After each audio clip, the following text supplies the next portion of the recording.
19వ అధ్యాయము 19వ వచనం. మొదటి రాజుల గ్రంథము 19వ అధ్యాయము 19వ వచనం. ఎవరు చదివారు? నాకు వినరాలేదు, కొంచెం గట్టిగా చదవండి. నేను చదవమంటే చదువుతా.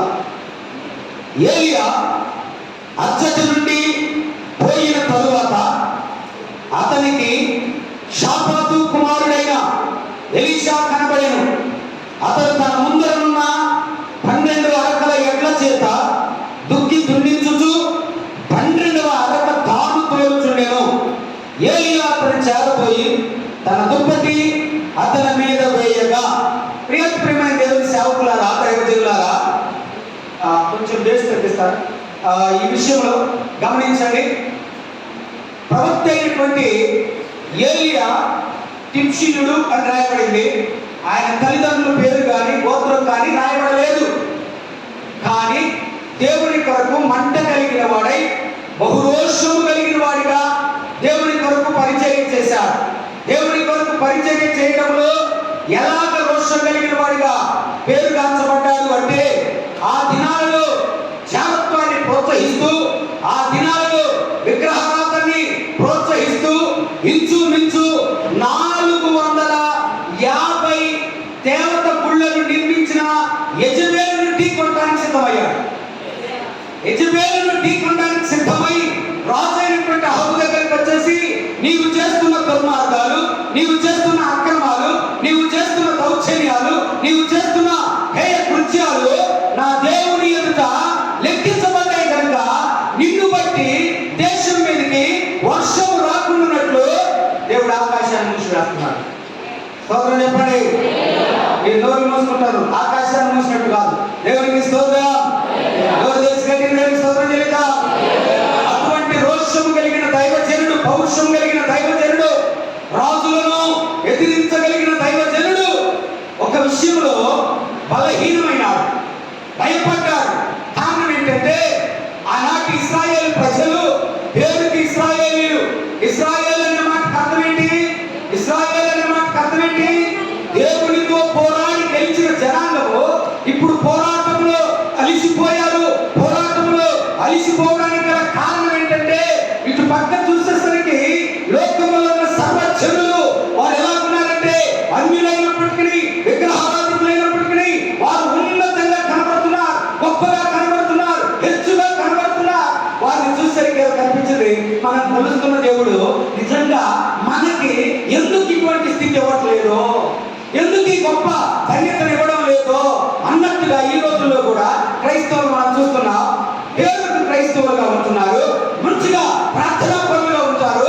దైవ సేవకులు సైతం ఈ రోజున మనం చూస్తున్నాం. కొంతమంది ప్రార్థన చేసి బయలుదేరాలంటే, ఈరోజు కదలచా అయ్యగారిని ఫోన్ చేసి అడిగే వాళ్ళు ఉన్నారు. అయ్యగారు ఇవాళ కదలచా, ఒక ఆమె నాకు ఫోన్ చేసి అడిగింది, మీరు కొందామనుకుంటున్నానయ్యా, ఇలా శుక్రవారం కొనొచ్చా అని. అమ్మేవాడికి లేదు బాధ, నీకెందుకన్నా, వాడు అమ్ముతున్నాడు కదా, నువ్వు కొనుక్కొచ్చుకోవచ్చు. దేవునికి స్తోత్రం. హల్లెలూయా, హల్లెలూయా.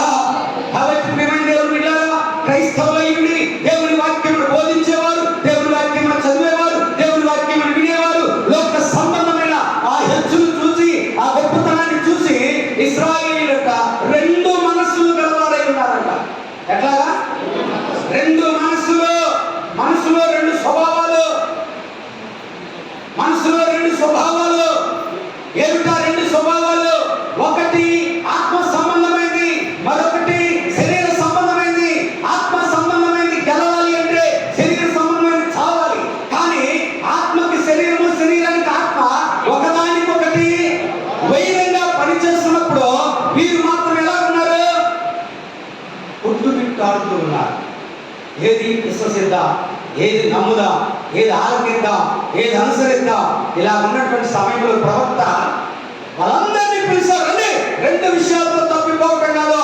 ఇశ్రాయేల్లో దేవుడు ఉన్నాడని నేను రుజువు పరుస్తాను. బయలు దేవతల గురించి మీరు కనుక ఆలోచన చేస్తే మీరు ఎంతమంది వస్తారో రండి. ఇక్కడ ఎద్దులు వదిలించి ఎవరు అగ్ని పెట్టకుండా, ఆ నిప్పు రాజకుండా ఆ మాంసాన్ని, బుగ్గిని, కందకాన్ని దహింప చేస్తారో వారి దేవుడే దేవుడని చెప్పాడు. చెప్పడంతో అందరూ వచ్చేసారు. ఎందుకు? వాళ్ళ సమూహం ఎక్కువ. ఎంత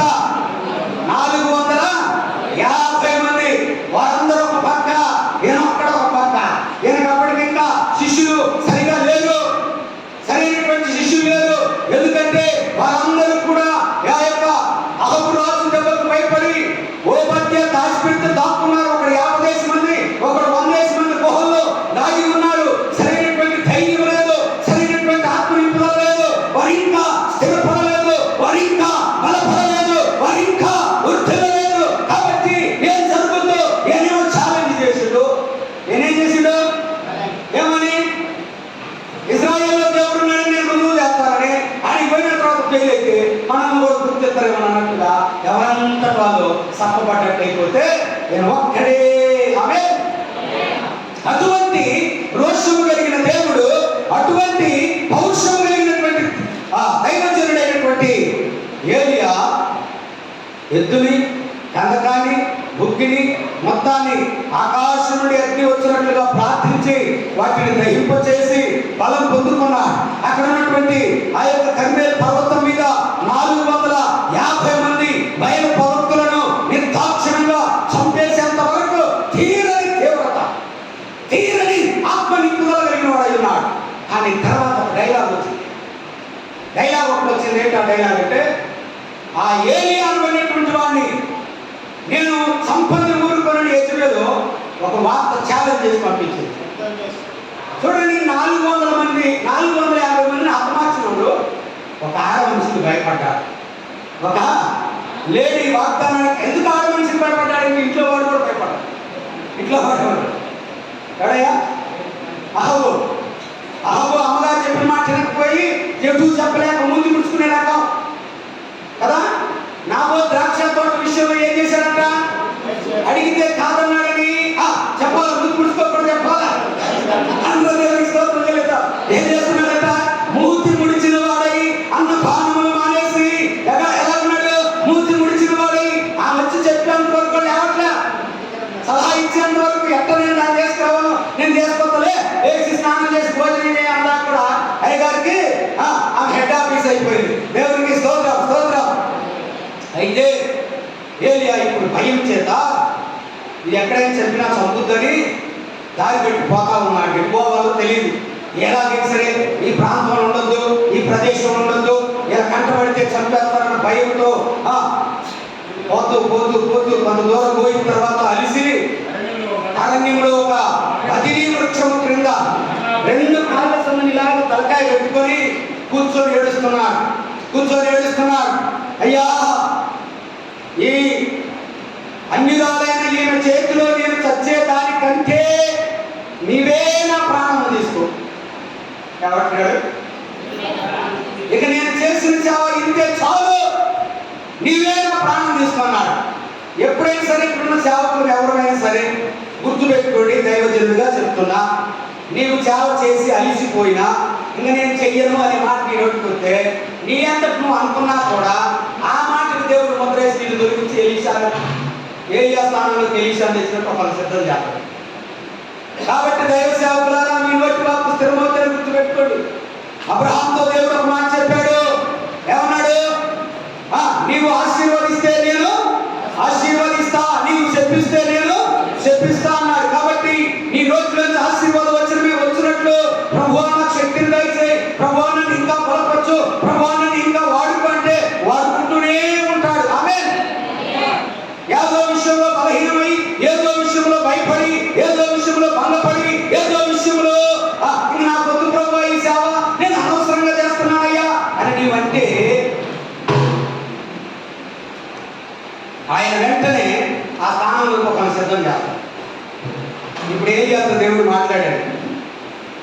వడగాలి వచ్చింది, తుఫాను వచ్చింది, ఆరుమబ్బులు వచ్చాయి, అన్నీ అణిగిపోయి మిక్కిలి నిమ్మలమైన స్థలములో ఆ గుహలో ఉన్నటువంటి ఏలియా దగ్గరికి దేవుని వాక్యము వచ్చింది. దేవుని వాక్యము వచ్చి దేవుడు మాట్లాడడం ప్రారంభిస్తున్నాడు. ఆ మాటలన్నీ ఏలియా ఇక బయలుదేరి వెళ్తున్నప్పుడు షాపాతు కుమారుడైన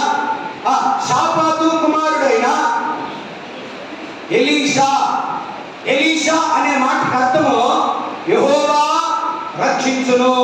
ఏలియా అనే మాట కూడా యెహోవాయే రక్షకుడు. కానీ మధ్యలో షాపాతు అనే మాటకు అర్థము యెహోవా న్యాయాధిపతి. యెహోవా న్యాయాధిపతి అనబడినటువంటి ఆయన తనకి ఎంత పొలం ఉందో మనకు తెలియదు, కానీ 12 అరకల భూస్వామి అండి. ఎన్ని అరకలు చెప్పాలా? 12 అరకల భూస్వామి. ఇక్కడ కూడా చాలా మందికి 2 అరకలు, 4 అరకలు, 5 అరకలు ఉన్న వారు ఉండి ఉండవచ్చు. ఉన్నారా లేరా?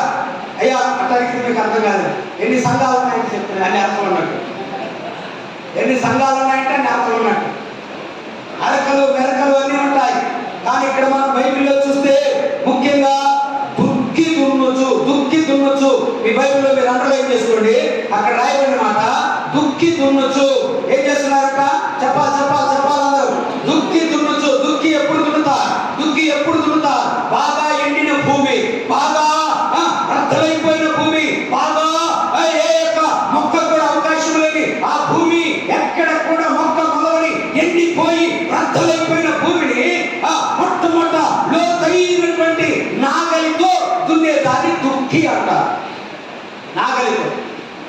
కొన్నిసార్లు మనం చేసేది నిజం చెప్పాలంటే, నా మట్టుకైతే చెప్తున్నాను, నేను దుక్కి దున్నట్లే, గుర్రు దోలుతున్నా. గుర్రు దోలుతున్నట్టు అర్థం ఏంటంటే, ఒకసారి దున్నిన దాని మీద తోలుతున్నా. యేసు ప్రభువు కూడా అదే చెప్పాడండి, మీరు కూడా అదే చేస్తున్నట్టు నేను అనుకుంటున్నా. మీకు నచ్చకపోతే నన్ను క్షమించండి, మీకు నచ్చితే ఆమె చెప్పండి. దేవునికి స్తోత్రం. అదేంటంటే యేసు ప్రభువు యోహాను సువార్త 4వ అధ్యాయంలో అంటాడు, పంట ఒకడు వేశాడు, ఫలం ఒకడు పొందాడు. నిజంగా అపోస్తులు వేసిన దుక్కి దున్నారు వారు. అపోస్తులు అక్కడ అందుకే 12 అరకలని రాయబడింది. 12 మంది అపోస్తులు దుక్కి దున్నితే 12లో ఒకడైనటువంటి తోమా భారతదేశం వచ్చి ఎండిపోయిన భూమి, రక్షణ అంటే తెలియని జనులు, దేవుడు అంటే ఎరగని ప్రజల మధ్య దుక్కి దున్నటం ప్రారంభించాడు. ఆమె చెప్పు. ఎక్కడ దున్నారు దుక్కి? భారతదేశంలో దేవుడు అంటే ఎరగని ప్రజల మధ్య దుక్కి దున్నటం ప్రారంభించాడు.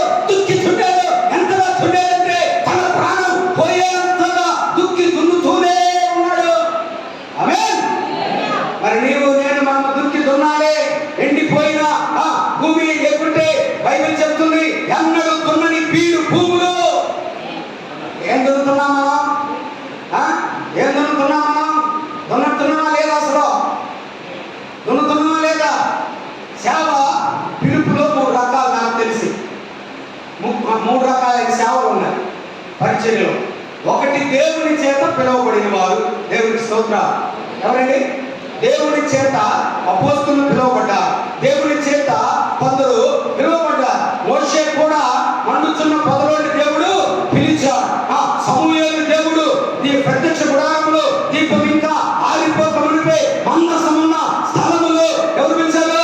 దేవుడే పిలిచాడు. ఇలాగ దేవుడి చేత పిలువబడిన సేవకులు అపోస్తులైనటువంటి పౌలు కూడా దేవుని చేత పిలువబడ్డాడు. దేవుని స్తోత్రం. దేవుని చేత పిలువబడిన వారు బహుబలంగా దేవుని కొరకు సత్యంత వరకు వాడబడుతూనే ఉంటారు.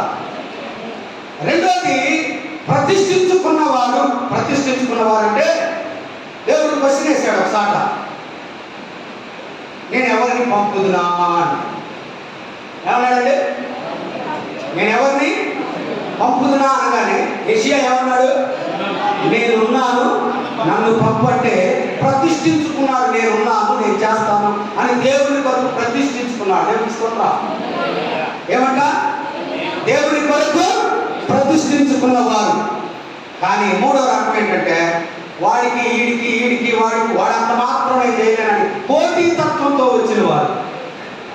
ఎవరిని కూడా రకం చెప్పాలా అమ్మా?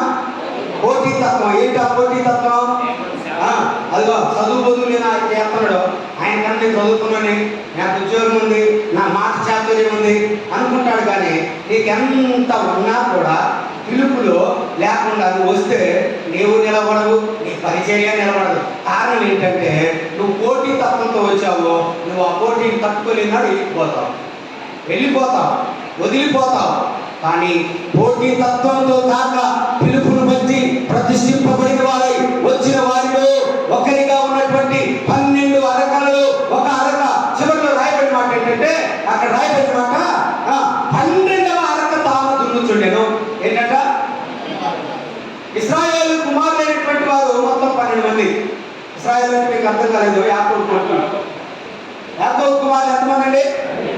12 13? యాకోబు పిల్లలు ఎంతమంది? యాకోబు పిల్లలు 13, కుమారులు అనగానే 12. దేవునికి స్తోత్రం. అయితే ఈ 12లో చివరి వాని పేరు ఎవరికైనా తెలుసా? చివరి వాని పేరు యోసేపు కాదు, బెన్యామీను. చివరి వాని పేరు బెన్యామీను. బెన్యామీను ఏ గోత్రికుడు? బెన్యామీను గోత్రికుడు బెన్యామీను. కానీ బెన్యామీను గోత్రంలో నుండి వచ్చి ఇందాక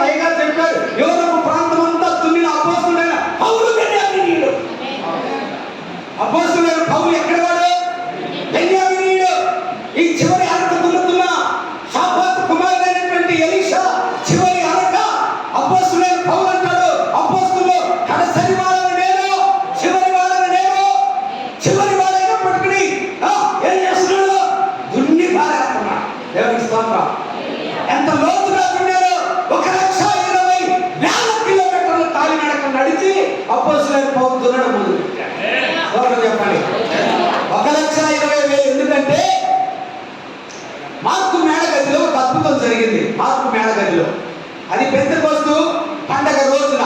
పెంతెకోస్తు పండగ రోజున మార్కు మేడగదిలో ఏం అద్భుతం జరిగిందో మీకు అందరికీ తెలుసు. ఏం అద్భుతం జరిగింది?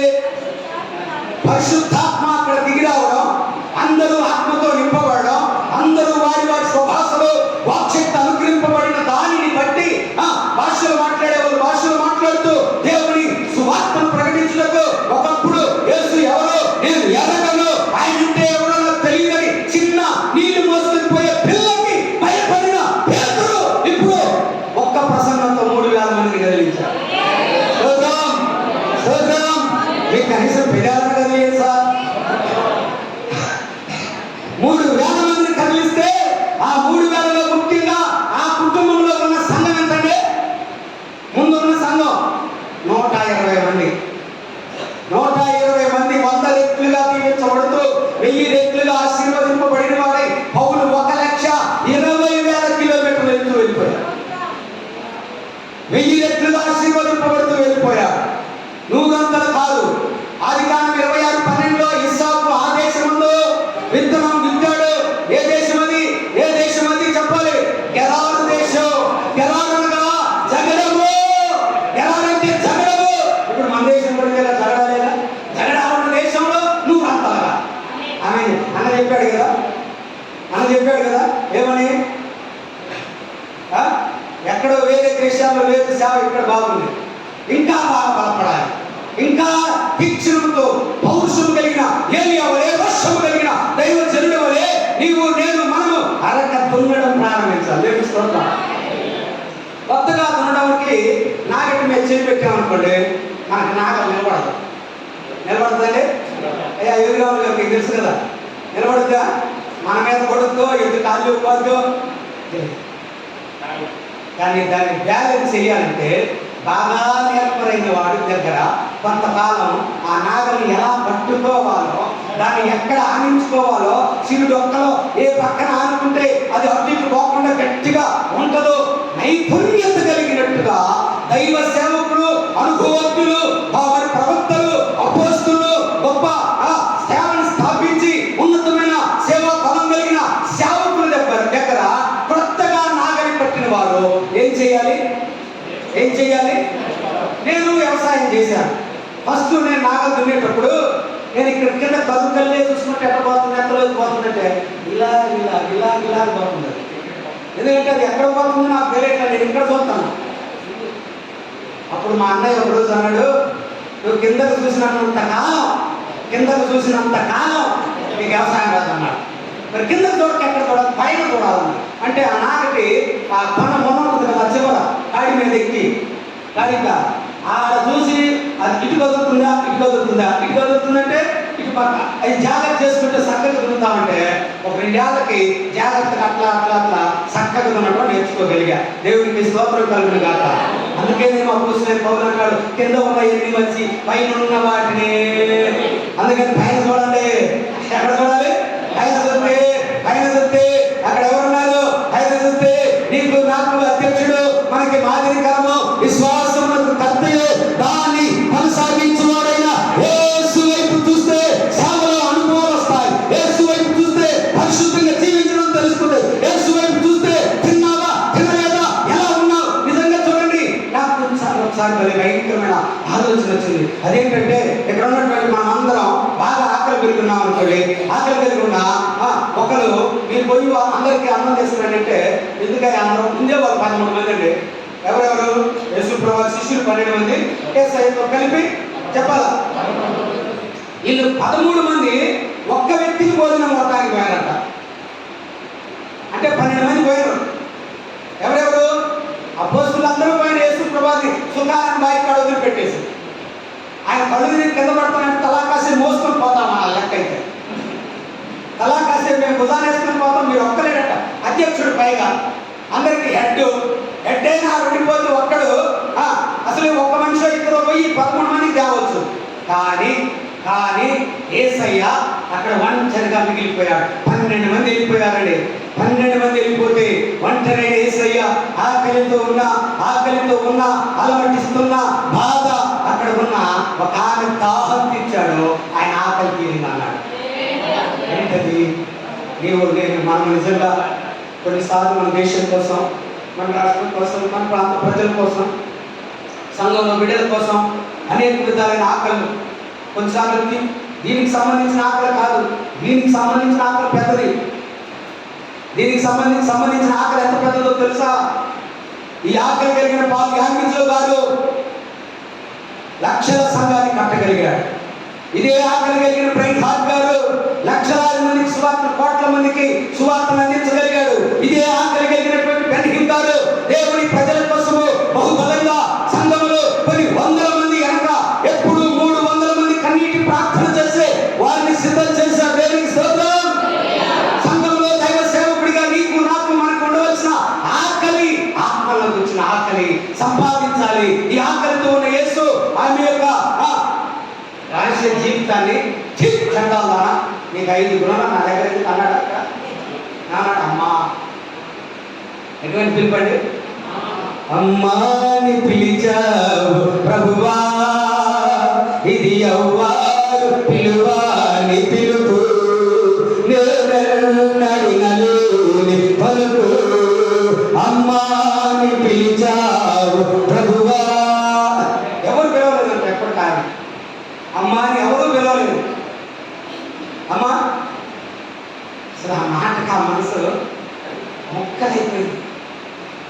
అందరూ చండాలుతానా, పనికిమాలిన పాపాత్మురాలా, రకరకాలుగా ఆ నిక్నేమ్స్ పెట్టారు. కానీ అమ్మా, ఈ అద్భుతమైనటువంటి అనురాగంతో కూడిన ఆ పిలుపు అమ్మా అమ్మా అనగానే ఆమె సమరయ ప్రాంతాన్ని మొత్తాన్ని తుగేస్తారు. ఆ గ్రామాన్ని తుల్లిందండి ఆమె కదా. ఆ గ్రామం దగ్గరికి వెళ్ళి ఏం చేసింది? నేను చేసినవన్నీ. అసలు అంత గొప్ప భక్తురాలు నేను కూడా చూశారు. నేను ఒక్కరోజు ఒక్క సువార్త ఊరినే మార్చేసి మరి ఎవరు కూర్చో చెప్పలే. ఆమె జీవితంలో జరిగిన దాన్ని, నేను చేసినవన్నీ నాతో చెప్పిన వాడిని వచ్చి చూడండి, అంతే. అద్భుతం. ఆ ఊరంతా వచ్చి వాళ్ళేమన్నారు తెలుసా? తర్వాత ఈ స్త్రీ చెప్పిన మాటను బట్టి కాక మా మట్టుకు మేము ఈమె నిజముగా లోకరక్షకుడని కడుపులో రాలా. నేను కదా నా పేరు పక్కన పెట్టేసి అనుకోవాలి అనలేదా? అందుకే అక్కడ అయ్యగా చెప్తా ఉంటాడు, సమర ప్రాంతంలో ఇప్పటికి కూడా మరి నిజమో వచ్చిందో తెలియదు కానీ తాళాలు వేసుకున్నాడు. అంత నమ్మకస్తున్నారు. ఆమె చెప్పండి, దేవుడికి స్తోత్రం. అంత నమ్మకస్తున్నట్టాడు. అప్పటి నుంచి ఇప్పుడు వరకు ఆ ఊళ్ళో తాళపూర్లు అమ్ముడుపోలేదట. ఎందుకంటే ఎవరు సొమ్ము ఎవరు అంటుకోరు. అంత నమ్మకస్తులు ఆ గ్రామం. ఎందుకంటే ఆ ఊళ్ళో ఏసై వెళ్ళిపోయాడు. అక్కడ వాళ్ళైతే అడిగినందుకు 2 రోజులే ఉన్నాడు. ఎందుకంటే వాక్యంలో 2000 సంవత్సరాలు అక్కడే ఉండిపోయినట్టు ఇప్పుడు ఏసై. అంత నమ్మకమైనటువంటి గ్రామంగా మార్చబడింది. ఆమె అక్కడ దున్నింది. ఆమె ఏం చేసింది? అక్కడ దున్నింది. అపోస్తలుడైన పౌలు ఏం చేశాడు? దున్నాడు. ఎలీషా ఏం చేశాడు? దున్నడం మొదలు పెట్టాడు. దున్నడం మొదలు పెట్టే ముందు ఆయన ఏం చేశాడంటే, అయ్యా ఆపమంటారా? ఆపమని ఎవరికైతే తెలుసు చెప్పండి.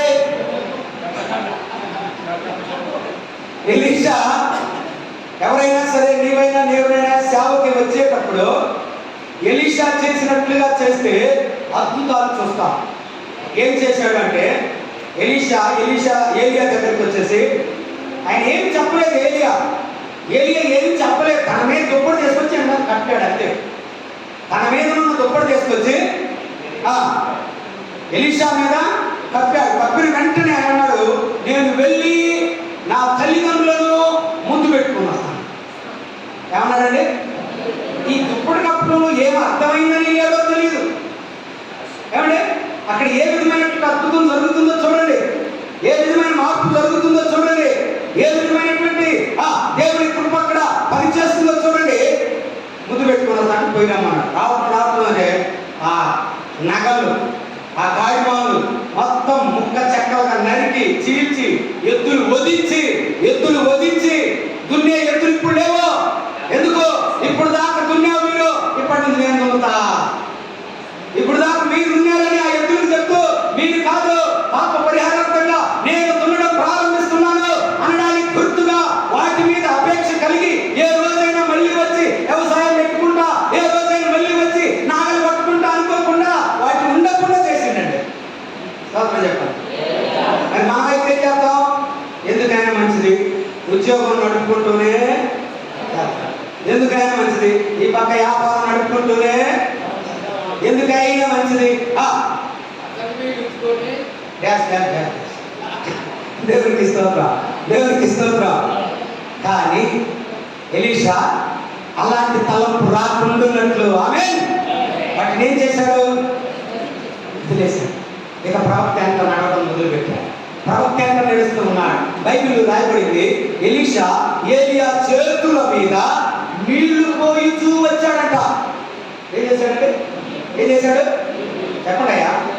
అంటే పరిచర్యలో అంత నిమగ్నమైపోయి నీళ్లు పోసాడంటే ఆయన చేతుల మీద నీళ్లు పోయడమే కాదు, ఆయన కావలసినటువంటి ఆ యొక్క అధ్యక్షుడిగా ఉన్న ఆ గురువుగా ఉన్నటువంటి ఏలియా అవసరతులన్నీ చూసుకుంటూ నిరంతరం అక్కడే ఉండి ఆయనకున్న గతంలో ఉన్న 300 మంది శిష్యులు ప్రముఖుడైపోయారు.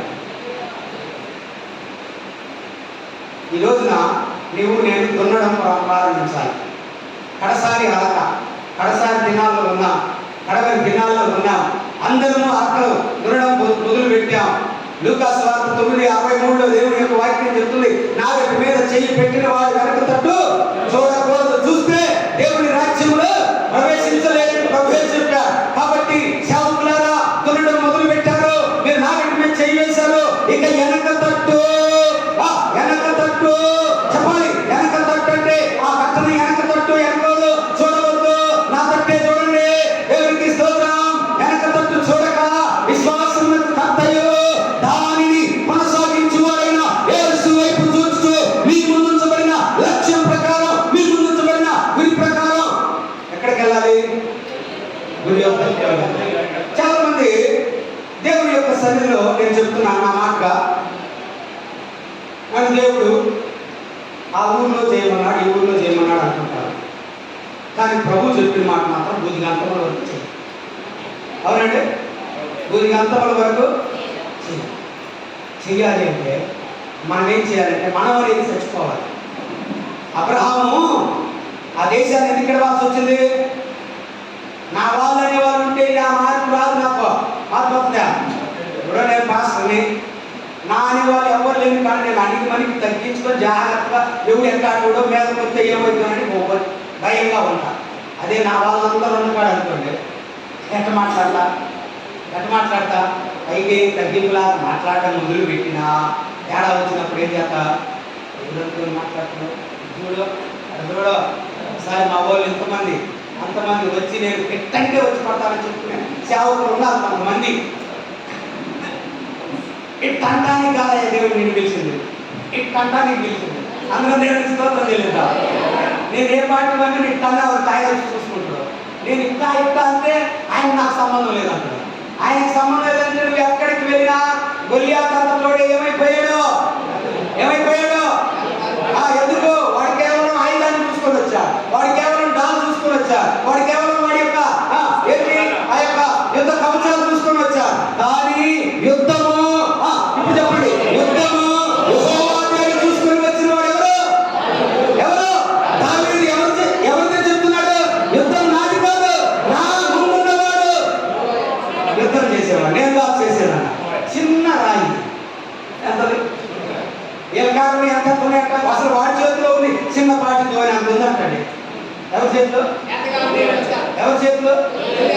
గొలియాతు చేతిలో ఉన్న ఖడ్గం ఎంత పడుతుంది? చిన్నపాటి ధోని. వాడి చేతిలో ఉన్న డాలు బండి చక్రం ఉంటుందంట. అది దాని సాకు నిలబడితే ఇది ఎన్ని వేసినా తగలదు, దానికి తగిలి కింద పట్టడం తప్ప.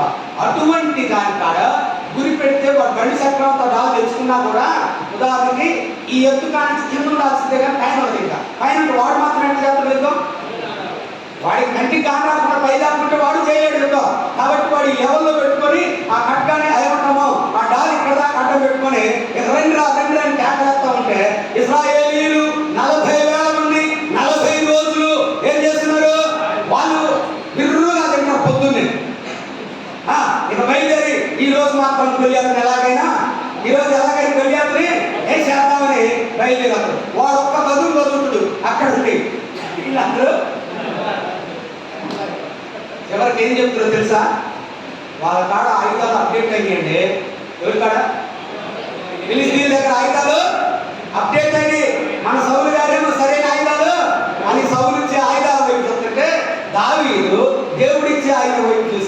స్తోత్రం. ఏ ఆయుధాలు ఆయనకి తొడిగినా కూడా నాకు వాడుకలు ఇందాక పాస్టర్ గారు వాడుకలకు వచ్చిన బాగా చేశాడు కదా, అవునా అయ్యా? చెప్పండి ఈ వాడుక ఏంటి? దేవునికి స్తోత్రం. అయితే అయితే దావీదు యుద్ధం యెహోవాకు చిన్న లోయ. ఈ లోయ ఏంటి? ఈ లోయ ఏంటి? అగాధపు లోయ. నేను బలహీనులను, నేను పాప కోపంలో ఉన్నవాడను ప్రభువా, నేను బలహీనుడనయ్యా, పాప కోపంలో ఉన్నానయ్యా అని తగ్గించుకొని అందులోకి దిగి ప్రభువును వేడుకొని ఒక చిన్న రాయి, గిద్యోను టైంలో చేతి సహాయం లేకుండా వచ్చిన రాయి. గిద్యోను టైంలో ఈ రాయి ఎక్కడికి వచ్చిందట? చేతి సహాయం లేకుండా తీయబడిన రాయి ఇప్పుడు దావీదుకు దొరికింది. ఆ రాయి దావీదుకు దొరికిన ఈ రాయి ఇక్కడ దాకున్నటువంటి డాలుకి అడ్డంగా పైనంతా శిరస్సు కలిగి ఈ కొంచెం భాగంలో ఈ నుదుటి భాగాన్ని బహుదూరం నుండి దృష్టించాడు. ఎవరు?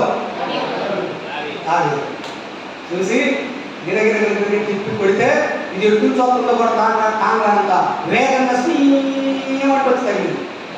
ఇంకా కైగారంటే ఈ ఫ్యామిలీ సౌండ్ పైన విమానం పోతుందా లేకుండా విమానం పడుతుందా అని అట్లా ఉంది. ఆ యొక్క దావీదుకు ఇచ్చిన రాయి శబ్దం వచ్చి తగిలిందంటే అమాంతంగా పడిపోతే నిజంగా చూడండి దేవుడు ఎంత అద్భుతమో. ఆ బాలుడైనటువంటి దావీదు వాడి కత్తితో వాడు తల నరికాడు. కారణం ఏంటంటే విశ్వాసం కర్త అయిన దేవుని వైపు చూశాడు దావీదు.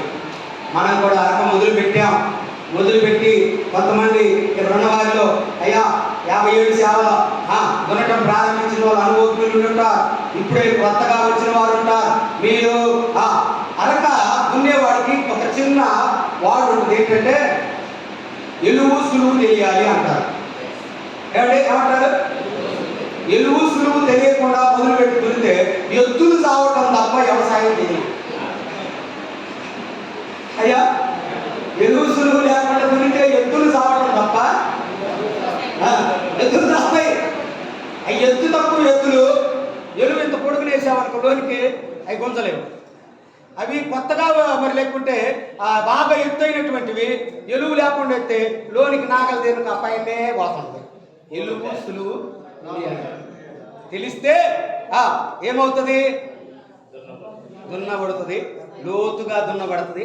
ఆ పొలంలో విత్తనాలు వేయగా ఒకటి 30 దంతలుగా, ఒకటి 60 దంతలుగా, ఒకటి 100 దంతలుగా ఫలిస్తుందని దైవ సేవకుడిగా సేవకులైన అందరినీ హెచ్చరిస్తూ చాలా లోతైనటువంటి విషయాలు. ఒక వచనం ఇంకా పూర్తి కాలేదు, ఇప్పటిదాకా చెప్పినంత చాలా వరకు ఒక దున్నుట అనే దాని గురించి చెప్పాను. 12 అరకలు అంటే 12 గోత్రాలు. 12వ గోత్రవాడైనట్టు చివరివాడు బెన్యామీన్ గోత్రం నుంచి వచ్చిన పౌలు. ఇలాగ చాలా విషయాలు ఉన్నాయి, కానీ క్లుప్తంగా ముగిస్తున్నాను. ఇంతవరకు శ్రద్ధగా ఆలకించిన మీ అందరికీ నా హృదయపూర్వక వందనాలు.